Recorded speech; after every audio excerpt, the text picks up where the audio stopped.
കഴക്കൂട്ടം ചാക്ക ബൈപ്പാസിൽ ഇന്നലെയുണ്ടായ വൻ ഗതാഗത കുരുക്കിൽ വലഞ്ഞ യാത്രക്കാർ. റോഡിന് ഇരുവശങ്ങളിലുമായി നടക്കുന്ന വാട്ടർ അതോറിറ്റിയുടെ പൈപ്പ് ലൈൻ നിർമ്മാണ പ്രവർത്തികളാണ് യാത്രക്കാരുടെ ദുരിതത്തിന് കാരണം. നഗരത്തിലെ പ്രധാന ആശുപത്രികളിലേക്കുള്ള രോഗികളും ഇതോടെ ദുരിതത്തിലായി. കഴിഞ്ഞ ഏതാനും ദിവസങ്ങളായി തിരുവനന്തപുരത്തെ പ്രധാന ആശുപത്രികളിലേക്കുള്ള കഴക്കൂട്ടം ചാക്ക ബൈപ്പാസ് റോഡ് വൻ ഗതാഗത കുരുക്കിലാണ്. റോഡിൽ പെട്ടെന്നുണ്ടായ കുഴിയാണ് കാരണം. റോഡിന്റെ ഇരുവശങ്ങളിലും വാട്ടർ അതോറിറ്റി പൈപ്പ് ലൈൻ നിർമ്മാണത്തിനായി കുഴിച്ചിട്ടിരിക്കുകയാണ്. ഇതിന്റെ ആഘാതത്തിൽ ഹൈവേയിൽ വലിയ വിള്ളൽ വീണതായി നാട്ടുകാർ പറയുന്നു.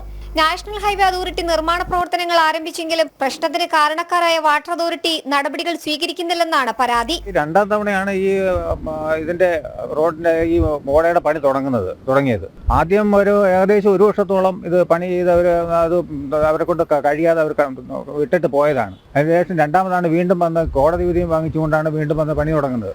അപ്പോൾ ആദ്യം പണി തുടങ്ങിയപ്പോൾ തന്നെ ഈ NH ഒരു ഭാഗം കൊണ്ട് താന്നായിരുന്നു. ആ സർവീസ് റോഡിന്റെ ഭാഗം കുറച്ച് താണുപോയായിരുന്നു. ഇപ്പോൾ വന്നിട്ട് ഇവരിപ്പോൾ രണ്ടാമത്തെ പണി തുടങ്ങിയപ്പോഴത്തേക്ക് റോഡ് ഉണ്ടെങ്കിൽ നല്ലപോലെ താണ്.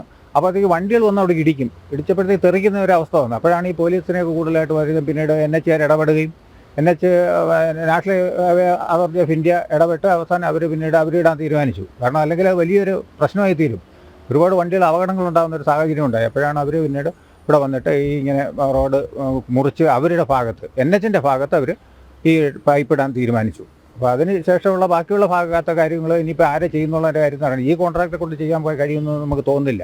വാട്ടർ അതോറിറ്റിയുടെ കുഴിയെടുക്കൽ കാരണം 100ഓളം കുടുംബങ്ങളാണ് ദുരിതത്തിലായത്. 300 മീറ്റർ മാത്രം നടന്നാൽ വീടെത്തുമായിരുന്നവർ ഇപ്പോൾ 4 കിലോമീറ്ററിലധികം യാത്ര ചെയ്യേണ്ട അവസ്ഥയിലാണ്. പല വീടുകളിലെയും ഗേറ്റുകൾ തുറക്കാൻ സാധിക്കാത്ത വിധം പൈപ്പുകൾ കൊണ്ടിട്ടിട്ട് മാസങ്ങളായി. റോഡിന്റെ ശോചനീയാവസ്ഥ കാരണം രാത്രികാല യാത്രയ്ക്കും ബുദ്ധിമുട്ടാണ്.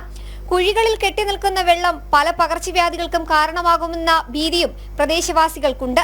ജനം, തിരുവനന്തപുരം.